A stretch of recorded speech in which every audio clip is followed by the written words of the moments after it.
Welcome back. We're back now and going back to our studios in Abuja. Well, yes, we're going to talk about what we're facing at the moment, all the concerns of the amnesty program. Should it be scrapped? Should it stay? What are your thoughts about it? Whenever we use the program to start, all the background that we need to change is, for instance, the agitation of the Niger Delta militants has a purpose, and the ideology has a purpose. All boils down to the development of the Niger Delta. That was what brought about armed struggle in Niger Delta. Since its inception, with my own calculation and from the report from the Amnesty Office, about 3,000 youths of the Niger Delta have been trained, but there is no proper integration of the Niger Delta youths. And above that, we train so many people, education and education and all that. Youths that have been trained in Niger Delta. So that is a big problem. And if you see the amnesty program end and scrap it, it's not going to help the federal government. It's not really going to help the government to have, because if you bring about other social vices in the state of the Niger Delta, and Niger Delta, we know that it's a very, very, important region of this country that brings about the economic and the financial hub of this country. So these youths, we appeal to Mr. President that the amnesty program should continue. That is my appeal. And we, the Niger Delta youth, we are coming up with that platform too, so that these youth that have been trained will be properly integrated in society. It would seem as if there's some form of division coming from the region because the newspaper and news have been carrying stories of some people saying that they welcome the development, notably Chief Ayere Imami. He's been saying the amnesty should be scrapped, as the president did say it will come to a closure in December. But you say it should remain and it should be better streamlined. What other forms of advice are you thinking? What areas of streamlining are you hoping to see with this new government? Well, Ayere is entitled to his own opinion, because he has equally benefited from the process of the Niger Delta program. His only other nationalities, like the Jaws or Rugos that have benefited, Shekiri people are equally benefited from this amnesty program. And I'm also recommending that the Niger Delta post-amnesty rapid development program should be implemented, so that it has to go with development of the youths and also infrastructure to improve. Because this whole struggle of the Niger Delta came up as a reason and as a result of underdevelopment of the region. And if you don't develop the region, what gain have you really achieved in the struggle? You have not achieved anything. It's like delaying the evil days. Because when you start the amnesty program, you are trying to cause more problem in the Niger Delta.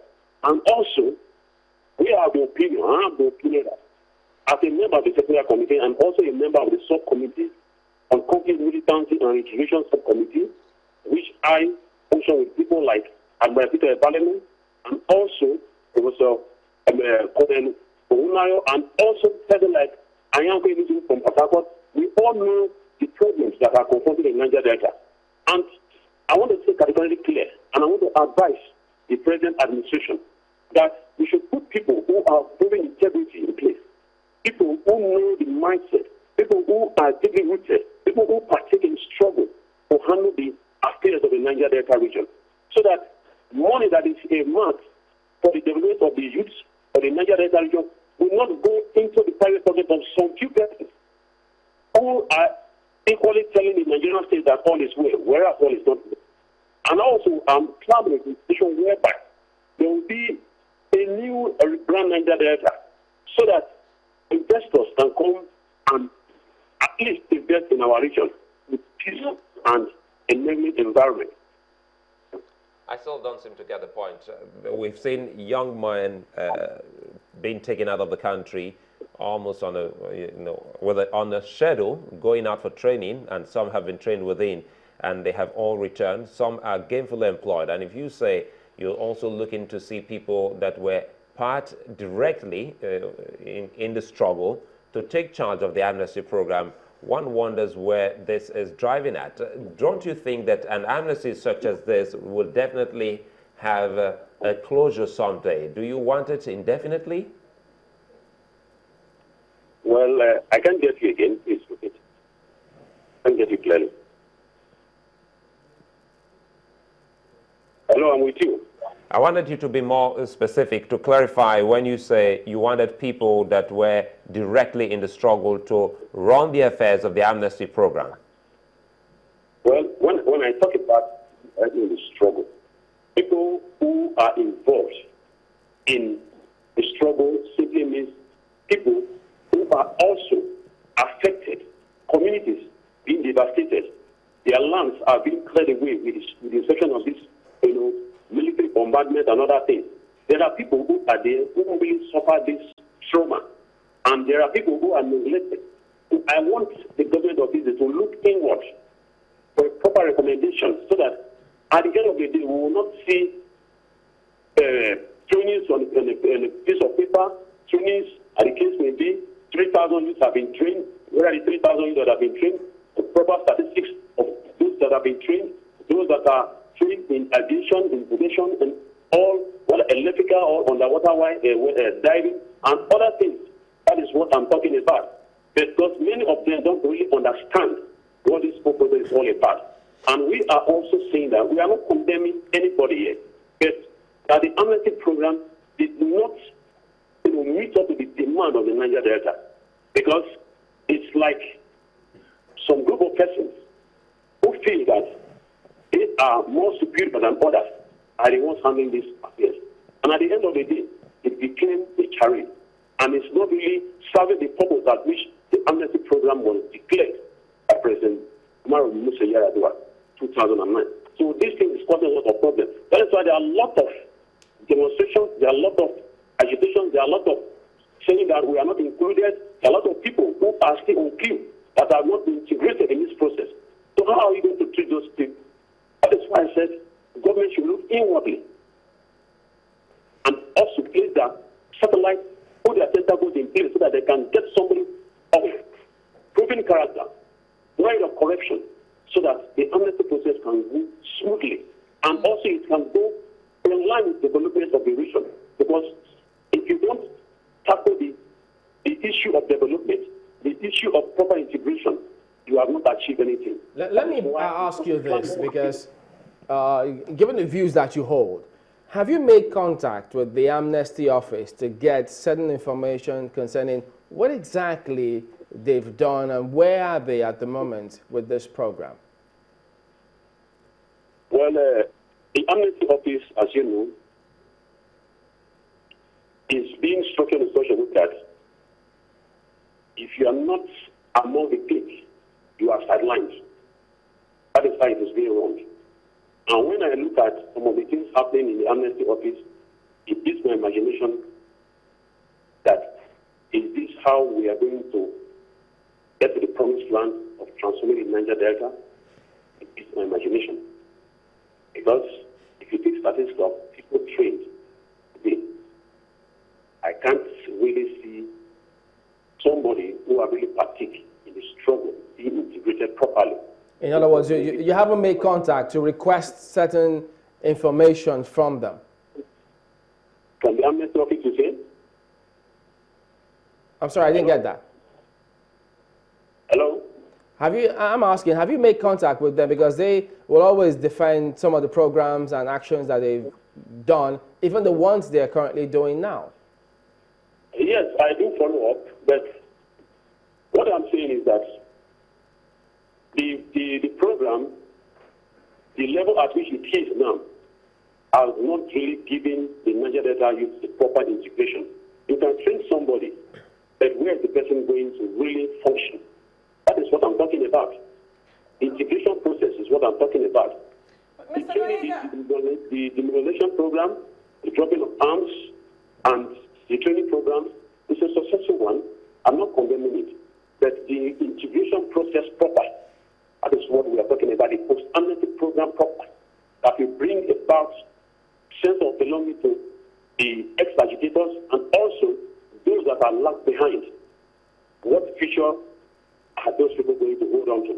Now, you were saying that that's where the confusion lies, because the amnesty program was initially meant for those who were agitators, those who took up arms against the federal government. And so the federal government said, we offer you amnesty, put down your arms, and if you, will take up this program, this is what we promise to do for you. And shortly afterwards, we saw lots of youths also trying to enroll into that program as well. And it was seen that that's where the lines became blurred. 2009 was when amnesty was declared. This is 2015. And we did hear the president say in his speech that amnesty program should come to an end this year, and that, lots of monies will be invested in infrastructure in the Niger Delta area.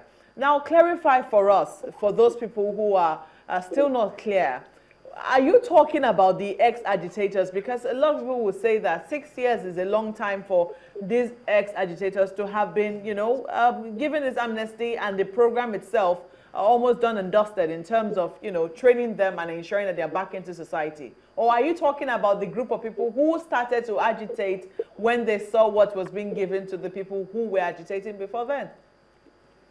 Well, that's a good question. First of all, I have to, refresh your mind. I have to tell you something that really took place. Before the proclamation of the amnesty program, the confidence building measure was not there. There was no confidence in the federal government. Many of them think that this is an avenue for people to be arrested. Many of them they didn't come up at that initial time. Later they saw that it was a very good platform, and it's a good idea by the president to better their lives, not to lay down their arms, for them to have an enabling environment to develop the Niger Delta region. For instance, before the proclamation of the amnesty program, you know that Nigerian oil production is about $7,000 barrels per day. Now it's well over 2.5 million barrels per day. So we can see imagine the realistic piece the Niger Delta have cost to increase the production. And from that inception, you can even see that Nigerians today have at least internal or from the oil revenue has gone up to 7 trillion naira, as the country has benefited from the realistic piece in the Niger Delta. So these other agitators who are not properly integrated, who never have confidence in the program before, are now coming up to say, we want to key into this program, we want to be transformed, and they are now having, a headlock, and they are having a kind of barricade. That is one of the problems that the office is also encountering now. And also, when the president said the amnesty program will end December, everything that has a beginning, people have an end. But all what we are saying is that there should be a post-amnesty program that will continue even if this program is ending, so that the Niger Delta youths that if you go down with infrastructure, if you go down with development, the president has promised that he is going to really pay attention to the Niger Delta by making sure that the Niger Delta is transformed. It's a development, and I love that statement.